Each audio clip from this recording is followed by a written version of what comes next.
Olá, templo e templos. Hoje eu quero falar com você a respeito desse assunto. É um assunto amplo, daria para falar muito tempo, mas eu quero me restringir somente a alguns aspectos, considerando aí a questão bíblica, tá? Aspectos teológicos, e também entrando na parte artística, parte arquitetônica, ou seja, qual é a mensagem que um templo, ou a arquitetura de um templo, ou layout de um templo, de um púlpito, podem passar para as pessoas. Em certo sentido, você que saiu do isolamento social durante a pandemia do Covid deve ter refletido a respeito disso. Muito se falou nas redes sociais a respeito da importância ou não do templo, da reunião, o que é a igreja. A igreja é o corpo vivo de pessoas que comungam a mesma fé, não as pessoas que entram em uma arquitetura, em um prédio e fazem ali as suas reuniões. Vamos refletir um pouco sobre isso. A ideia de templo surge no Antigo Testamento, depois que Davi, já liderando, reinando sobre o povo de Israel, ele sentiu a necessidade, sentiu no seu coração de construir uma casa para Deus. Vejam só, segundo Samuel capítulo 7, nós lemos isso. Ele compartilha essa ideia com o profeta Natan, e veja aí, é interessante a gente abrir um parêntese aqui para observar que nem tudo que o profeta diz é a vontade de Deus. O profeta concordou. É isso aí, rei. Faça um templo. Tudo aquilo que está dentro do seu coração, Deus vai ser com você. A Bíblia diz, segundo Samuel 7, que na mesma noite Deus chamou o profeta Natan e disse: volte lá e desdiga o que você fez, a afirmação que você fez a Davi. E Davi ainda tomou uma repreensão, né? Deus ainda mandou o profeta dizer: mas que casa você está pensando em construir para mim? Desde quando eu saí do Egito, eu tenho habitado em tendas no meio do povo, né? Você pode ver aí a disposição das tribos de Israel, 3 por norte, sul, leste, oeste, 3 em cada região, e o templo no meio do povo. A ideia de Deus é que ele estivesse habitando no meio da sua população, no meio do povo de Deus. Ele ficou indignado com Davi, querer colocar Deus num caixote, uma arquitetura de alvenaria, mas enfim, a Bíblia não conta detalhes minuciosos. Mas por fim, Deus disse: pai, o seu filho vai construir essa casa, você ajunta o material, afinal de contas você derramou muito sangue, não é bom que você construa essa casa, e de fato foi o que aconteceu. Salomão construiu o templo. Bem, o templo nunca foi um lugar muito bem visto, nem pelo povo e nem por Deus, evidentemente. Lá em Jeremias, capítulo 7, versículo 11, por exemplo, nós lemos que o profeta chama as reuniões lá dentro do templo de covil de ladrões, covil de salteadores. Abacuque, capítulo 1, já fala, o profeta faz uma denúncia a Deus e diz: eu vejo violência, a violência que acontece nas ruas nasce dentro do templo. Há um protesto de Abacuque ali. Em Amós 9:11, Deus então usa o profeta para fazer uma profecia, dizendo: levantarei o tabernáculo caído de Davi. Ou seja, Deus está querendo voltar ao antigo projeto, que era ele viver no meio do povo e não ficar restrito a um aspecto geográfico, a uma limitação arquitetônica e tudo mais. Essa passagem de Amós, capítulo 9, versículo 11, é resgatada, por exemplo, nas pregações do Novo Testamento. Em Atos, capítulo 15, versículo 16, essa passagem é citada. No Evangelho de João, a abertura do Evangelho de João, o apóstolo diz: e o verbo tabernaculou entre nós. Essa é a ideia que passa o original, ou seja, quando ele habita, ele encarna, ele está tabernaculando, ou seja, ele está voltando ao meio do povo. No mesmo Evangelho de João, no capítulo 14, nós vemos a mulher samaritana, melhor, capítulo 4, nós vemos a mulher samaritana, e Jesus se encontra com ela, e ela pergunta: vocês, judeus, dizem que Jerusalém é o lugar onde se deve adorar? Estava se referindo ao templo, no Monte Moriá. E ela diz: nós dizemos que é aqui, o Monte Gerizim, o antigo templo que os samaritanos haviam construído. O que é que Jesus diz? Nem um lugar, nem outro, porque Deus procura os verdadeiros adoradores que o adorem em espírito e em verdade.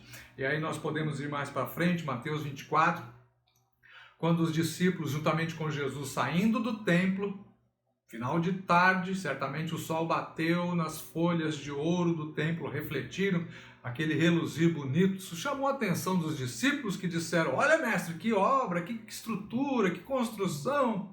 Jesus olha para trás e meio que debocha, dizendo: não vai sobrar pedra sobre pedra que não seja derrubada, ou seja, ele não está ali morrendo de amores pelo templo. Depois nós vamos lá no final do livro do Apocalipse, no capítulo 21, nós lemos a visão que João, o apóstolo, tem.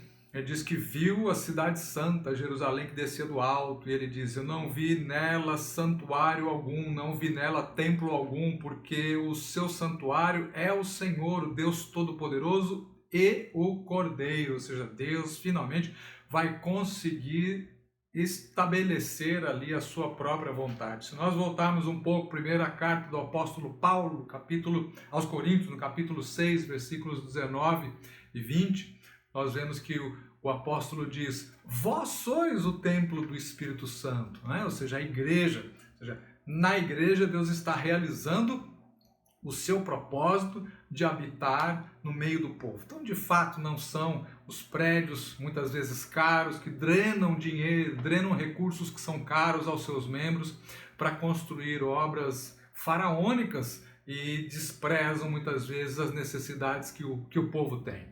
Então, é uma reflexão para nós fazemos nesse período em que saímos do isolamento social e precisamos repensar determinados aspectos. Agora, vamos ver, para concluir, encaminhando-nos aí para o final dessa nossa reflexão, a respeito da mensagem que os templos passam, que o layout das igrejas transmitem às pessoas ao longo dos séculos. Eu quero propor para você uma reflexão sobre essa Catedral de São Pedro de Trier. A base dela, a igreja original, se diz que foi feita no século III. Veja aí a robustez das suas paredes, sua torre forte, larga, para transmitir a ideia de que a igreja é o lugar de segurança. O cristão, o fiel, encontrava segurança, proteção dentro dos seus muros, ok? Depois nós avançamos um tempo bastante longo, vamos para o século XII, XIII, a Catedral de Siena, na Itália. Veja a diferença, já estamos no período gótico, né? Havia monarquias já despontando em vários lugares da Europa, e a monarquia era o poder civil, era o poder temporal, o poder humano expresso por meio dos castelos, e agora a igreja precisa mostrar que ela é representante de Deus no céu. Então você veja aí torres altas, né? Colunatas, arcos botantes, né? E abóbodas, tudo isso são características das catedrais góticas. Veja aí também no mesmo período um vitral gótico demonstrando uma passagem, representando uma passagem da Bíblia. E esses vitrais, eles têm uma característica importante, porque o sujeito não consegue entender o que é que está sendo representado se ele não estiver dentro da igreja. Mas dentro da igreja, a iluminação vinda de fora mostra para o fiel que observa que desenho é aquele, que passagem da Bíblia é aquela. Ou seja, somente quem estiver dentro da igreja pode compreender os mistérios do Evangelho. A luz entrando de fora representava a luz de Deus. Os arcos em lugares altíssimos, né, a 20, 30 metros de altura, representava o céu, ou seja, ali dentro o fiel estava protegido. Essa era a mensagem transmitida. Depois nós vemos aí um altar católico com 3 elementos, né? Você vê de um lado o Cristo crucificado, do outro a pregação pelo padre e no centro a mesa da Eucaristia. Você sabe que a missa é uma repetição da Eucaristia. A palavra não tem a centralidade. Quem tem a centralidade é a Eucaristia, o sacrifício.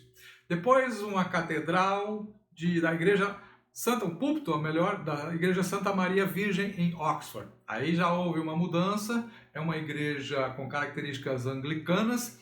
A mesa da Eucaristia permanece no mesmo lugar, mas o púlpito foi elevado. Você observa na foto, ao lado esquerdo, o púlpito, provavelmente John Wesley e a sua turma pregaram em púlpitos com essa característica.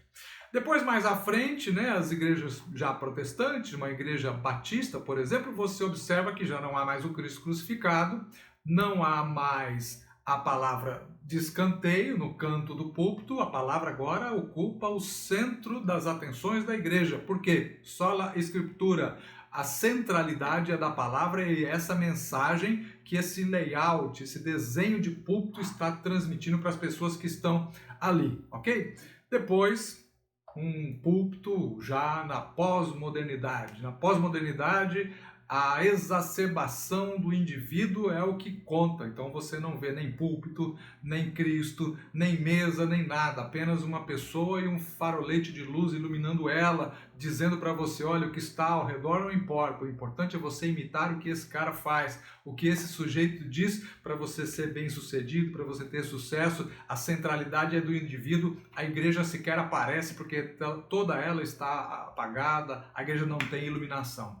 E por fim, aí para a gente observar que não há somente um tipo de igreja na nossa época, há 3 pelo menos desenhos diferentes, a Igreja Batista de Butrins, em Olinda, em Pernambuco, é conhecida como a Igreja Sem Portas e Sem Janelas. Curiosamente, essa igreja aí, de fato, começou a ser construída e durante a construção os garis que faziam a limpeza da rua utilizavam a igreja que estava aberta para poder comer suas marmitas, descansar um pouquinho depois do almoço, se proteger do sol. À noite eles observaram que alguns moradores de rua vinham se abrigar dentro da igreja e a comunidade se reuniu e decidiu que de fato não iam colocar nem portas, nem janelas, nem nada, porque mais vale uma estrutura para poder servir a comunidade do que ficar fechando e não poder atender ninguém, a igreja ficar vazia e as pessoas do lado de fora.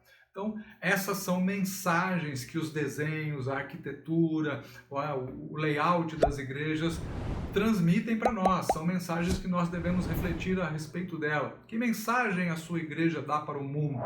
Que mensagem o templo em que você congrega dá para as pessoas? Como é que você se considera igreja quando você está em comunhão com as pessoas, com o seu semelhante, com os indivíduos, ou somente quando está dentro de uma arquitetura? Vamos pensar sobre isso. É isso aí.